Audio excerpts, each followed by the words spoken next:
we're very honored to have done so, and your staff has been fantastic, and they worked together long and hard.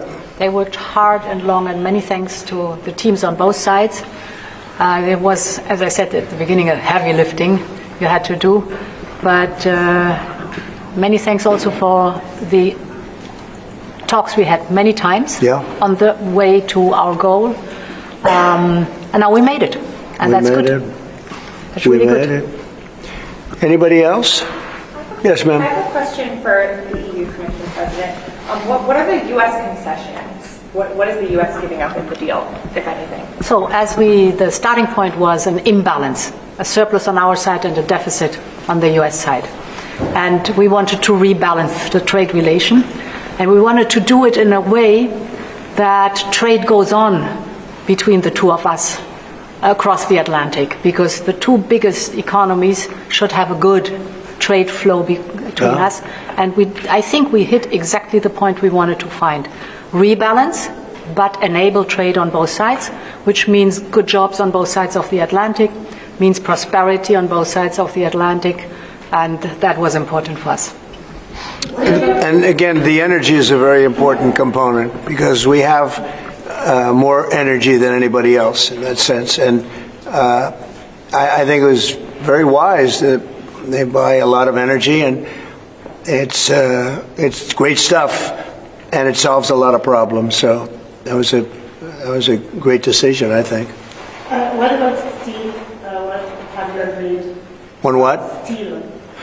Steel is staying the way it is. The steel and aluminum, et cetera, that's a worldwide thing. That stays the way it is. We have chips. Did you discuss that as part of the agreement? Chips. Chips is Howard. You might want to describe the chips, please, if you would. Well, the expectation is in 2 weeks' time we're going to come out with our chips 232. And that was one of the key reasons that the European Union came to talk to the president, to try to resolve all things at one time. And, well, I'll let you wait for the 2 weeks until you get to announce your plan. But we are going to be bringing chip manufacturing back to the United States of America. We'll be doing a lot of chips. A lot of companies are coming in from Taiwan and from other places into the U.S. And they're doing that in order to avoid tariffs. And the president really avoided the tariffs in a better way for them, much better way, much more conclusive.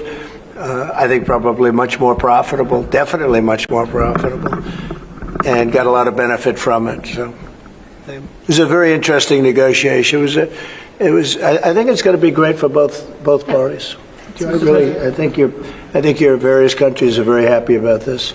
Is there an industry in the U.S. that you see maybe having the first impact of getting into this market that was not accessible before, whether it's auto or what's the first call you make? Yeah, I think cars. Cars basically were not invited. Were not. I don't know if the word is not allowed or just you just kept them out somehow, right? But cars will be. We have some cars that do terrific business, and we do really well with the pickup trucks, with the SUVs. We have some great things, and I think the people of Europe will have some diversification. I think that'll make them happy. So I think maybe cars would be the one that would go the biggest, and the second would be agriculture, the farmers. And we'll do it in very strict conjunction with the president and the European Union. And they're coming into our country with great vigor. And I think they're going to make a lot of money with this. I think everybody is. I think and again, it's going to bring a lot of unity and friendship. It's going to work out really well. Okay. What's the next deal you're focused on now? Say it. What's the next deal you're focused on now? That's an interesting question. This was the big one. This is the biggest of them all.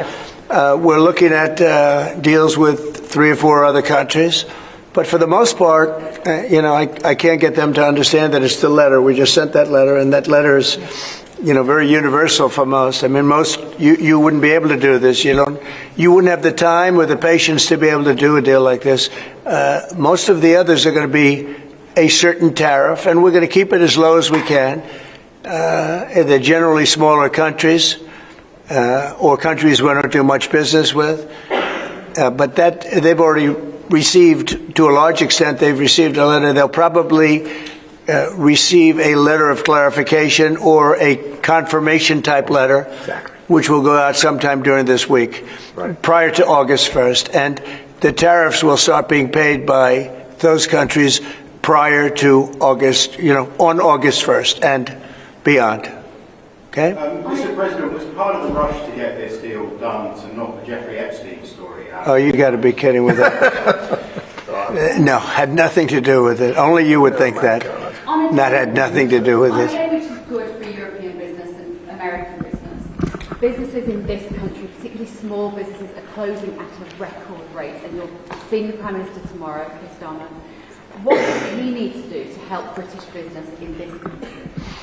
I think everybody's going to be happy with this. The Prime Minister of the UK, while he's not involved in this, will be very happy because, there's a certain unity that's been brought there too. We have a separate deal with them, but I think he's going to be very happy to know. Look, he's friendly with all of you. I think he's a very good man, and he's going to be very happy to see what we did. I think UK is going to be very, very happy.